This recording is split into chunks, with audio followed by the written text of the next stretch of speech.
Bonjour, si vous venez de nous rejoindre, nous abordons le dernier virage de ce dimanche, Studio 210, un programme alléchant, riche parce que le sujet de tout à l'heure, les noms de Dieu. Parce que si on dit le nom, le frère Abraham, Rufin, Eba, Okuya ne sera pas d'accord avec nous. Okuna, merci. Et le frère aussi, lui, on ne devrait pas l'appeler le frère, le messager de Dieu, Destin, Jéhovah, Milin et Foucault non plus ne sera pas d'accord avec nous. Et donc, le thème de ce face-à-face, les noms de Dieu. Quel est le vrai nom de Dieu? Est-ce Jésus? Est-ce le pentagramme qu'on appelle quelquefois Yahweh ou un autre carrément? Est-ce que ce nom change selon les époques, selon les communautés et finalement selon les langues? Est-ce que les chrétiens invoquent-ils réellement celui qui devait invoquer? Est-ce que, vous le savez couramment, est-ce qu'en invoquant Jésus, sont-ils dans le vrai?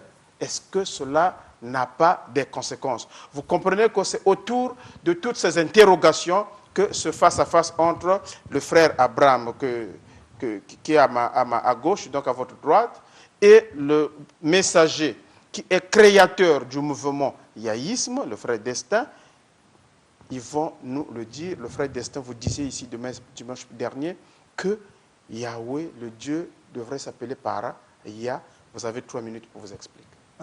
Premièrement, la Bible nous dit que ici, on lit dans le livre de Jean 4, verset 22, il est dit: vous adorez ce que vous ne connaissez pas, nous adorons ce que nous connaissons, car le salut vient des Juifs. Pour tout commencer, nous devons savoir que Dieu n'avait pas fait l'alliance avec les nations. Dieu avait fait l'alliance avec Abraham. D'Abraham est né Isaac, de Isaac est né Israël, de Israël est né ce qu'on appelle les peuples juifs. Maintenant, dans la Bible, si on lit dans le livre de Jean, dans le livre de Exode 3, verset 13, on nous dit: Moshe dit à Elohim, voici quand j'irai vers les enfants d'Israël et que je leur aurais dit, Elohim de vos pères m'a envoyé vers vous. Ils me disent alors, quel est son nom? Que leur dirai-je? Le verset 14, écoutez la réponse d'Elohim. Il dit à Moïse, je suis qui je suis. Il dit aussi, il dit, tu parleras ainsi aux enfants d'Israël, je suis m'a envoyé. Maintenant, si on essaye d'interpréter le paragraphe, il avait dit que je suis qui je suis en hébreu, ça veut dire que Heya Yea. Heya Yea. Ça veut dire que le nom de Dieu ici, ça veut dire je suis. Maintenant, si on avance dans Exode chapitre 5, Exode chapitre 4, plutôt, verset 6, verset 1, on dit, Yahweh dit à Moïse, tu verras maintenant ce que je ferai à Pharaon par la main forte. Il les laissera partir par ma main forte. Il les chassera. Au verset 3, il dit, je suis apparu à Abraham, à Isaac, à Jacob, comme El Shaddai. Je ne me suis pas fait connaître d'eux sous mon nom de Yahweh. Ça veut dire qu'au temps d'Abraham, Dieu avait un autre nom. Maintenant, si on essaie de lire, on dit qu'Abraham appela Dieu sur la montagne, Jéhovah Jireh ou Yahweh Jireh. Maintenant, nous montre clair qu'au temps d'Abraham, Dieu avait un autre nom. Ça veut dire que par là, on peut comprendre que le nom de Dieu change dans chaque temps. Lorsque Dieu avait fait l'alliance avec Abraham, Dieu se nommait El Shaddai, c'est-à-dire le Dieu de toute puissance. Maintenant, lorsqu'il avait rencontré Moïse pour une autre alliance, il s'est donné le nom de Yahweh. Parce que le premier veut dire que je suis, qui veut dire le je suis. C'est-à-dire que le nom de Dieu change dans chaque temps. Mais la source de son nom reste éternelle qui est Yah. Exode chapitre 15, verset 1 à 2. On dit que je t'ai lu, ô Yah, tu es le Dieu de mes ancêtres, Yahweh. Ça veut dire que le nom de Dieu, la source du nom de Dieu reste Yah. Parce qu'il avait dit, je suis. Il avait dit à Moïse, le je suis m'a envoyé. Frère Abraham, vous avez écouté le frère Milin. Je suis content d'écouter le frère Milin dans son exposé, de la manière qu'il a exposé. Je crois que peut-être qu'il est en train de faire les illusions un peu dans tout ce qu'il est en train de raconter. Pourquoi il dit ça? Je sais qu'il parle bien. Il a vraiment prononcé des choses, mais il ne comprend pas réellement ce qu'il est en train d'engager comme dans la spiritualité. Le nom de l'Adonai, tel qu'il a donné le verset biblique Exode 3, de la manière qu'il a lu, peut-être qu'il a mal lu parce que l'appellation, c'est-à-dire que la vocalisation dans le sens de la langue qu'il a employée, c'est une langue araméenne, c'est-à-dire que ce n'est pas la langue que le peuple d'Israël il utilisait, il parlait aussi l'araméen. Mais nous parlons aussi dans la langue de l'authenticité de la civilisation d'Abraham. Parce que nous sommes les consacrés de l'heure pour donner l'évangile d'actuel. Parce que quand on entend de dire sur les problèmes de la divinité, c'est-à-dire des problèmes des noms de l'Adonai, aucun homme, c'est-à-dire qu'aucun homme, même le prophète majeur qu'on appelle par Moshe, il n'avait pas donné réellement la vocalisation de ce nom-là, qu'ils sont en train de dire. Il dit, comme il l'a dit, il dit, Heyi Hashehi. Je suis qui je suis. Après, quand il dit encore je suis, c'est-à-dire Heyi. Quand il a parlé comme ça, il n'a pas dit Ya. Non. Je sais que le mot Ya peut désigner, c'est-à-dire les tétragrammes. Mais dire que c'est son nom, c'est-à-dire qu'on peut expliquer le mot Yah dans les tétragrammes. Mais on ne peut pas dire que son nom s'appelle Yah. Même le nom Yahweh, dans la manière qu'il est en train de parler. C'est-à-dire, c'est à l'édition lorsque nous sommes arrivés, ce sont les machourettes juifs et les machourettes grecs qui ont ramené le nom Yahweh. Mais il ne s'appelle pas Yahweh. Donc, il ne s'appelle pas Yahweh dans tout ce qu'il est en train de parler.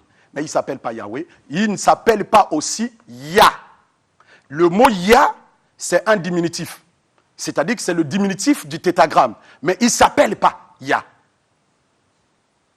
Je crois que c'est ça. Et il n'a pas donc un nom. Oui, effectivement, il a un nom. Il a un nom. Vous avez la parole, frère Milin. Premièrement, moi je parle souvent. Si on fait un débat biblique, les arguments doivent sortir dans la Bible. Parce que c'était poussé par les Saint-Esprit que les gens ont parlé de Dieu. Il vient de dire que non, Dieu ne s'appelle pas Yah. Moi, étant que le message de Yahushua, mon argument ou mon absolu, c'est la Bible. Donc, toute inspiration qui vient hors la Bible est diabolique. On va maintenant demander à la Bible d'où vient le nom de Yah. Si on essaie de lire dans Exode. Exode chapitre 15. Écoutez. Exode 15. Verset combien? Exode 15, verset 1 à 2. Exode 15.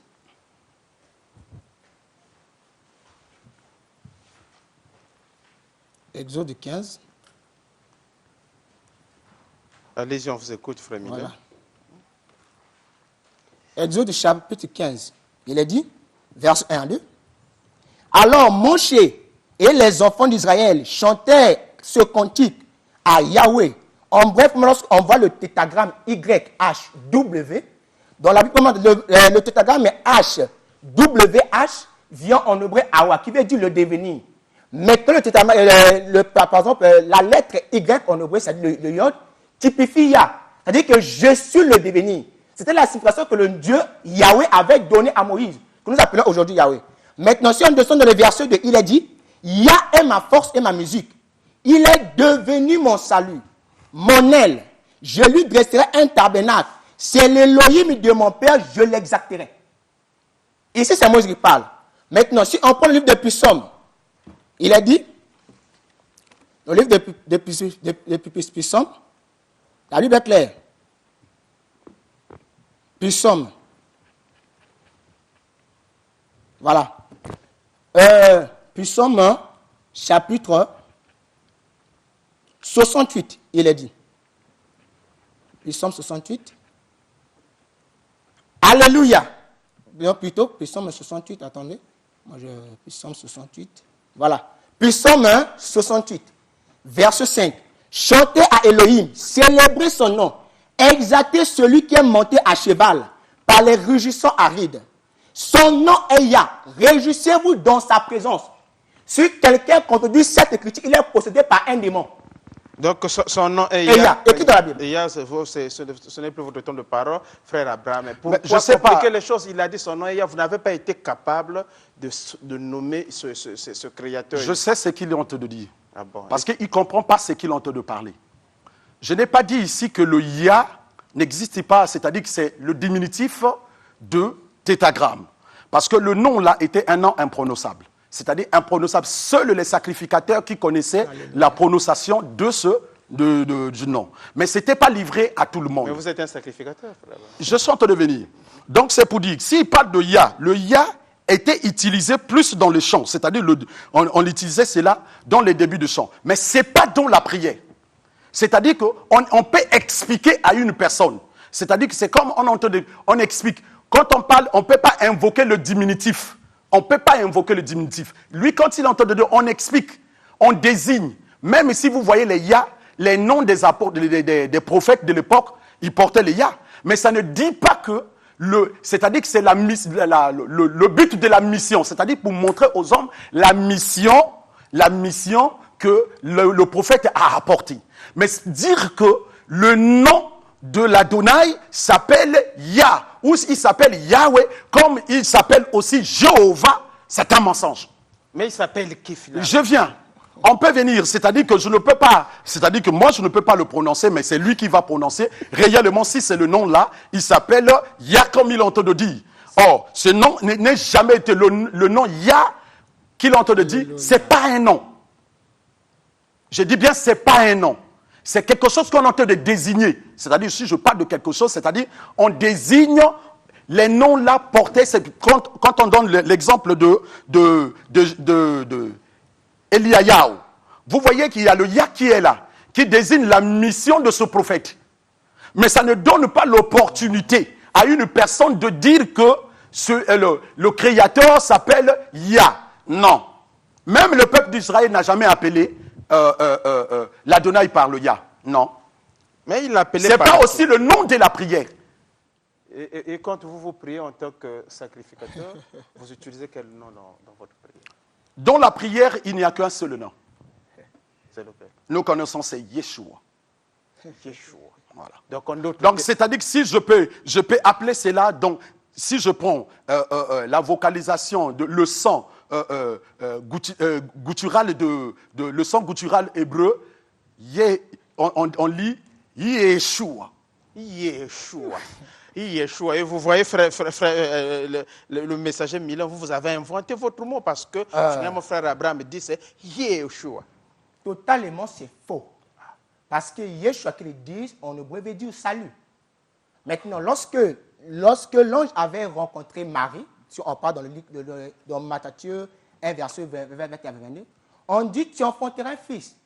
Tu lui donneras le nom de Yahushua, qui veut dire Yahweh est le salut. C'est pas Yeshua, mais C'est pas Yeshua, parce que Yeshua veut dire salut. C'est Yahushua. Parce que la première personne qui avait reçu ce nom de la Bible, c'était Josué. Lorsque Moïse avait vu qu'il avait vu en futur l'arrivée d'un créateur qui devait venir pour racheter le monde. Au lieu maintenant d'appeler Josué, le fils de Nun, donc Osée, parce que son nom primitif était Osée, il appela maintenant par Yehoshua, parce qu'il était un prophète, il était un voyant. Il savait que celui qui devait faire entrer le monde ou le peuple de Dieu dans la direction de Dieu, c'était Yehoshua. Maintenant, écoutez, il a bien dit qu'on ne peut pas prononcer le nom de Dieu. Laissez-moi vous dire que c'est totalement faux. Parce que dans Nombre 6, verset 24, Dieu avait dit au sacrificateur, vous devez mettre mon nom sur mon peuple. Il y avait des gens qui prononçaient ce nom. Maintenant, si on le lit dans Séphanie, verset 3, verset 10 à 9, écoutez, 9 il dit, je transformerai les langues des nations et des langues des purs, afin qu'ils invoquent tous le nom de Yahweh pour qu'elle le serve d'un commun accord. Si mon frère n'a pas prononcé le nom de Yahweh, parce qu'il n'a pas l'esprit pur, parce qu'il n'a pas encore le Saint-Esprit. Parce que quand le Saint-Esprit est venu sur lui, Christ avait dit, il vous conduira dans toute la vérité. Il n'avait conduit pas. Il dit, Père, j'ai fait connaître ton nom et je le ferai. Dans Jérémie 27, Dieu dit, vous pensez faire oublier mon nom à mon peuple. Nous ne sommes plus au temps de l'égarement. Dieu a assisté son messager. On ne peut plus oublier le nom du Créateur. Et laisse-moi vous dire, le nom de Dieu est Yah. Mais dans chaque dispensation, Dieu change de nom. Yah, il était Yahweh. Avec les apôtres, il était Yahushua. Et en ce temps, il a aussi un nom nouveau. Et c'est quoi son nom nouveau? Yawash, qui veut dire le don de Yah. Ça, c'est vraiment du sophisme. En tout cas, moi, personnellement, je vois que c'est du sophisme. Il va nous conduire dans ce qu'on appelle le paralogisme spirituel, que les hommes ont l'habitude d'utiliser, soit dans le christianisme, parce que je vois que ce système, c'est le système de venir, un jour, il veut construire la boutique ecclésiastique. Parce que dans la dispensation de la manière qu'il entend de parler, même lui-même dans son nom, de la manière que vous avez parlé, qui s'appelle Jéhovah. Mais si lui connaissait réellement Jéhovah, de la manière que ce nom, d'où sort le nom Jéhovah, et Yahweh, qu'il entend de prononcer, il ne va pas comprendre ce qu'il entend de dire. Parce que je dis bien, le nom de Eloah d'Israël était difficile, c'est-à-dire à l'époque biblique, de le prononcer. C'est-à-dire de savoir comment on l'appelait à cette époque. Les hommes l'ont appelé par Yahweh, sans fondement, parce que c'est les tétragrammes. Tétragramme veut dire 4. Les 4 lettres là veut dire quoi réellement? C'est-à-dire dans les 4 lettres qui veut dire tétra, montre déjà quoi? Ça montre déjà que si nous ajoutons déjà, ce nom-là s'appelle maintenant Yahweh, vous allez voir que nous aurons combien de lettres? Ça va dépasser les lettres. Cela veut dire que c'est la présence du levain qui est déjà à l'intérieur. Donc, c'est-à-dire que son nom, il ne s'appelle pas comme ça. Donc, c'est pour lui dire, même le nom Jéhovah, d'où sort le mot Jéhovah? Son nom à lui. Je parle d'abord de son nom. Parce que s'il lui dit, il est dans le vrai, dans tous ces noms qu'il entend de prononcer, les noms araméens, mais le salut ne vient pas. Je vais relire encore ce que lui-même il avait lu. Il dit, le salut vient des Juifs. Quand on dit le mot juif, il veut dire Yehuda. Donc, c'est-à-dire que si on parle le nom Yehuda, veut dire Judas. Dans la tradition, dans la langue de la colonisation, on appelle ça Judas. Il s'appelle Yehuda. Donc le véritable Yehudim ou le Yehuda, il s'appelle Yeshua. Vous avez la parole. Premièrement, je répète qu'un adorateur qui ne connaît pas le nom de son Dieu, c'est un adorateur du diable. Parce que chez les Juifs, Dieu avait donné son nom aux Juifs. Les Juifs, ils connaissaient le nom de Dieu. Ils ont maintenant cherché à mal interpréter, parce que Dieu avait dit dans Exode 20, verset 4, vous ne prononcerez pas le nom de Yahweh en vain. C'est que Dieu avait donné son nom à son peuple, mais il avait interdit la prononciation de son nom en vain. S'il n'arrive pas à dire le nom de son Dieu, c'est-à-dire que peut-être le Dieu qu'il adore, c'est le diable. Mais nous connaissons le nom de notre Dieu. Nous sommes un peuple mis à part. Parce que la Bible dit, dans Ésaïe 56, verset 4, la Bible parle de ça. Si on essaie de lire ici dans le livre d'Ésaïe, écoutez ce que la Bible dit. Ésaïe 56. Écoutez la Bible. Ésaïe 56. Ainsi dit Yahweh, et dit, les enfants des étrangers qui se joindront à Yahweh pour le servir, pour aimer le nom de Yahweh. Si le nom est ineffable, mais comment on peut aimer un nom qui est ineffable? C'est faux. Et il dit pour être ses serviteurs, et tous ceux qui gardent le sabbat pour ne pas profaner, et qui s'attacheront à mon alliance, je les ramènerai sur ma montagne sainte, et il les réjouira dans ma maison, de prier des holocaustes. Il dit, et agréer sur mon autel, car ma maison sera appelée maison de prière. Et laisse-moi vous dire, lorsqu'il dit que le tétragramme H, les YH, WH, c'est composé des deux mots. Parce que le hébraïque ancien, on n'écrivait pas avec les voyelles. Le Y, le H, le W, si on enlève le H, le W, le H veut dire Awa, qui veut dire le devenir. Et le Y veut dire Ya, le Yod. Donc le nom de Dieu en hébreu, c'est Yahweh. Maintenant, ils ont traduit Yahweh parce que en traduction, ce nom, en la langue. Vous avez la parole, frère Abraham. Je vais lire le livre de Ishaïaou 29, le verset 11 à 13. Bon, on peut dire jusqu'à 15. Il dit comme ça. Toute la révélation est pour vous comme les mots d'un livre cacheté que l'on donne à un homme qui sait lire et qui répond « Je ne sais pas car il est cacheté ». Ou comme un livre qu'on donne à un homme qui sait lire, qui ne sait pas lire plutôt. Il lit donc cela et qui répond « Je ne le sais pas lire ». L'Adonai dit « Quand ce peuple s'approche de moi, il m'honore de la bouche et de ses lèvres, mais son cœur est éloigné de moi et la crainte qu'il ait de moi n'est que les préceptes de la tradition humaine. » Donc c'est pour vous dire une chose. Lui qui s'est dit qu'il est messager, il s'est dit qu'il est messager, mais il est incapable d'interpréter réellement la Bible. Il croit que la Bible que vous êtes en train de voir, c'est un testament du peuple d'Israël. Voilà. Vous voyez, non? Donc, c'est pour lui dire une chose. S'il ne sait pas, nous qui sommes des nations, aujourd'hui, nous sommes greffés dans le judaïsme, c'est-à-dire dans Israël, comme on peut le dire. Donc, c'est pour lui dire une chose. Si lui est un messager, il est incapable de faire ressortir, c'est-à-dire que les données normales de la Bible dans les Écritures, parce que les Écritures donnent témoignage à la parole. Mais il ne donne pas témoignage, mais il est en train de faire des illusions dans tout ce qu'il est en train de parler. Mais c'est qui n'est pas un messager. C'est qui n'est pas messager. Réellement, un messager, il est incapable de voir, de connaître réellement son propre, le nom de son Messie. Il dit que le nom de Messie, il s'appelle devenir. Le Créateur, il ne peut pas s'appeler devenir. On peut le désigner en disant, nous qui sommes des hommes, on peut désigner, on peut dire que non, il deviendra comme il est devenir. Mais pas dire que le nom s'appelle devenir. Le nom, on peut donner le nom à une personne qu'on le voit. Vous voyez, non? Un esprit, aucun homme ne peut le donner le nom. Parce que tu ne le vois pas. Tu vas l'appeler comment? Ok, donc tu vas l'appeler comment? J'ai une question qui me vient des téléspectateurs. C'est que dans Apocalypse 19, verset 12 à 13, il est dit « Ses yeux étaient comme une flamme de feu, sur sa tête étaient plusieurs diadèmes, il avait un nom écrit que personne ne connaît, si ce n'est lui-même. Et il était revêtu d'un vêtement teint de sang, son nom est la parole de Dieu. » Est-ce que ce nom ne serait pas la parole de Dieu? Est-ce que c'est autre chose vraiment? C'est moi. Premièrement, dans Apocalypse, on dit qu'il avait un nom écrit que personne ne connaissait.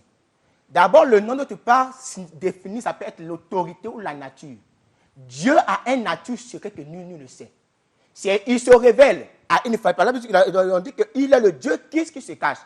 Lorsqu'on dit d'abord que la parole de Dieu, c'est pas un nom, c'est un titre. Vous devez savoir que lorsque Dieu avait rencontré Moïse, il avait dit qu'il va dire celui qui se nomme Je suis. C'est-à-dire que le nom de Dieu est Je suis. Maintenant, lorsque Dieu parlait avec Moïse, il ne parlait pas en français. Il lui parlait en hébreu et son nom est Yah. C'est pour cela dans Psaume 102, si on essaie de lire, la Bible dit que le peuple qui sera créé louera Yah. Donc nous sommes ceux de la génération qui sont venus pour ramener et montrer le véritable nom de Dieu. Faire de Dieu un nom ineffable, c'est totalement faux. Parce que le Christ dit, Père, j'ai fait connaître ton nom et je le ferai aussi. Amos 3,7, Dieu ne peut rien faire sans révéler son secret à ses serviteurs, les prophètes. Frère Abraham, vous avez la parole. Je crois que le frère ne comprend pas, le messager ne comprend pas. Depuis qu'il est là, il ne comprend pas ce qu'il est en train de dire. Pourquoi il dit? Lui, il ne comprend pas ce que, depuis qu'il a commencé à dire. Moi, je croyais qu'en face de moi, je devais avoir un messager réellement qui va nous donner le message. Mais il n'a pas un message. Lui, il n'a pas un message. Parce que s'il avait un message typique d'un message, s'il vient seulement pour discuter pour les problèmes et des noms, je crois que le nom est nécessaire dans la vie de l'homme. Voilà. Donc, c'est-à-dire dans la vie de l'homme, dans la prière. C'est une question de vie. Parce que le nom, c'est une question de vie. Mais si aujourd'hui, lui, il se compare de la manière qu'il s'est dit qu'il est messager, il est incapable aujourd'hui de donner le nom qui sauve. Parce que c'est lui-même qui a dit que non, le salut vient des Juifs. Mais il ne vient pas d'autres. C'est lui-même qui a détaillé cela. Mais le juif, le mot juif veut dire Yehuda, qui nous montre déjà que si aujourd'hui, le premier Yehuda que nous connaissons, c'est qui? Ce n'est pas Hawa qu'il est en train de parler. Ce n'est pas Hawa. Aucun homme sur la terre, il a vu Hawa. Le mot devenir, ça veut dire quoi? Donc, celui qui devait devenir, c'est qui? Mais c'est Yeshua, qui est notre Adonai. Ce n'est pas ce qu'il est en train de dire. Ce n'est pas ni Jésus, ce n'est pas ni ce qu'il est en train de raconter. Les prononciations de ces mots araméens qu'il est en train de ramener n'a rien à voir avec l'autre. Parce que la langue araméenne, à l'époque, c'était quelle langue? C'était la langue comme le français que nous avons aujourd'hui, les langues internationales, qui sont venues rien que pour dominer sur l'Israël. Mais s'il se permet de venir que ces noms-là, c'est le nom du Messie, était dans le nom-là, cette langue, il se trompe réellement. Il n'est pas un messager. Il ne comprend pas. La Bible a deux langages. Le langage littéraire et le langage prophétique. Mais il est dans quelle langue? S'il est réellement, messager. Vous êtes dans quelle langue? Je vous donne 1 minute. En résumé, est-ce que vous voulez dire que, est-ce que vous pensez que Jésus, c'est le nom du salut par lequel tout genou fléchit et que toute langue confesse? Yahushua, c'est le nom que Dieu. Ce n'est pas Jésus, c'est Yahushua. Yahushua, le nom de Dieu dans sa seconde dispensation. Parce que nous avons 3 dispensations. En ce temps, faire de Yahushua le nom de Dieu est diabolique. Parce que les apôtres, Paul a bien dit, dans 1 Corinthiens 13, 10, nous connaissons partie, nous savons partie. Mais quand le parfait sera venu, ce qui est parfait disparaîtra. Et dans Hébreux chapitre 1, verset 6, et Hébreux 6, verset 1, il dit que laissons les éléments de la parole de Christ tendant vers le parfait. Le parfait est déjà venu. Et ce parfait, c'est qui? Et le parfait venu, c'est le frère Jéhovah. Je suis venu révéler Dieu. Donc, s'il n'arrive pas de donner le nom de Dieu, c'est parce qu'il ne sait pas qui adore. Et en réalité, il n'a pas su qu'il est en face de celui qui doit venir, le frère Jéhovah. Voilà. Frère Abraham, donc c'était comme ça. Dans une minute. Le frère, vraiment, allez-y, en 1 minute. Il me fait rire parce que j'ai pitié de lui parce qu'il aura l'enfer un jour. Parce que, c'est-à-dire que là où nous on sera, lui il ne sera pas. Rien qu'en regardant seulement comme ça, Jéhovah, rien que de son nom Jéhovah, le nom de la colonisation, les noms des hommes qui ont torpillé les Écritures, il le porte. Donc lui aussi, il ira où? Dans le mal. Parce qu'ils ont transformé le tétragramme à un nom qu'eux, ils portent même. Toi, tu ne peux pas, même si tu portes le nom Jéhovah, même si tu le dis que c'est toi qui es le Messie, qui est le consacré de l'heure pour venir donner. Moi, je suis animé par les Arwa Kodesh. Je sais ce que je parle. Je sais ce que je parle. Mais si tu dis que tu es un messager, moi, je ne suis pas un messager, comme toi, tu es en train de dire, mais je suis le consacré de l'heure pour donner l'évangile. Donc voilà, nous avons en face de nous, venez frère Abraham, le messager, nous avons en face de nous un consacré de l'heure pour venir frère Abraham, pour donner l'évangile, et un messager du temps de la fin. Bon, comme on ne se salue plus avec les mains, nous on a un style sur le 70, on se salue avec les pieds. Et voilà, on commence par la droite, et vous faites la même chose. Une manière de dire... Ce qui est vrai, je salue son courage. Il est courageux. Vous avez donc compris, c'est la fin du face à face, mais certainement nous reviendrons sur ce sujet. Il y a des choses, vraiment des choses intéressantes.